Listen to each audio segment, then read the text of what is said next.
Un drastico calo delle precipitazioni e portate dei fiumi sensibilmente inferiori alle medie storiche. È di fronte a questo scenario che il presidente del Veneto, Alberto Stefani, ha dichiarato lo stato di emergenza regionale sul fronte idrico, rivolgendo a tutti, enti, consorzi, comuni, privati cittadini, l'appello a un uso dell'acqua il più parsimonioso possibile. Le precipitazioni delle ultime ore danno sollievo ma non risolvono il problema, come rileva Coldiretti. La regione parla di condizioni idrologiche e idrauliche anomale, con particolare riferimento al distretto del fiume Po e di rischio di risalita del cuneo salino. È una situazione critica, ovviamente un'ordinanza viene emessa anche e soprattutto alla luce della considerazione che abbiamo avuto una riduzione dei livelli pluviometrici importanti, dei livelli idrici importanti, c'è un rischio di risalita del cuneo salino per quanto riguarda il Po e ovviamente delle conseguenze negative che si potrebbero riverberare per quanto riguarda l'ambito agricolo. È necessario adottare questa ordinanza, dichiarare lo stato d'emergenza, è anche propedeutica ad eventuali interventi di carattere nazionale che possono permettere al nostro territorio di avere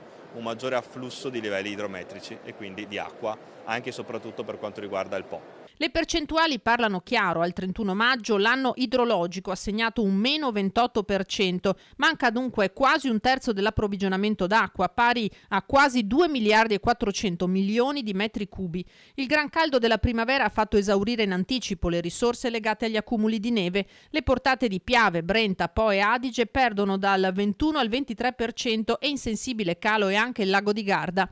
Da qui l'urgenza di evitare tutti gli sprechi possibili. Il primo input è per strutture regionali, Genio Civile, consorzi irrigui. Vanno sensibilizzati gli agricoltori e predisposti appositi piani di siccità, consapevoli che tra luglio e agosto la situazione rischia di aggravarsi. Un richiamo alla responsabilità anche ai gestori degli invasi idroelettrici e a quelli del servizio idrico integrato, così come ai comuni e di conseguenza ai cittadini. Tutti devono concorrere a evitare sperperi e utilizzi superflui. Lo sguardo della regione è puntato su fontane a getto continuo e pozzi per uso domestico, rispetto ai quali si chiede l'avvio urgente di un tavolo di lavoro per aggiornarne il censimento e verificare il rispetto delle norme che li regolano. Dai sindaci c'è dunque da attendersi apposite ordinanze che contingentino annaffiature di orti e giardini, lavaggio auto, riempimento di piscine e vasche. Il mondo agricolo, dal canto suo, accoglie favorevolmente l'ordinanza di Stefani, ma invoca soluzioni infrastrutturali. E qui il Presidente della Giunta regionale deve lavorare,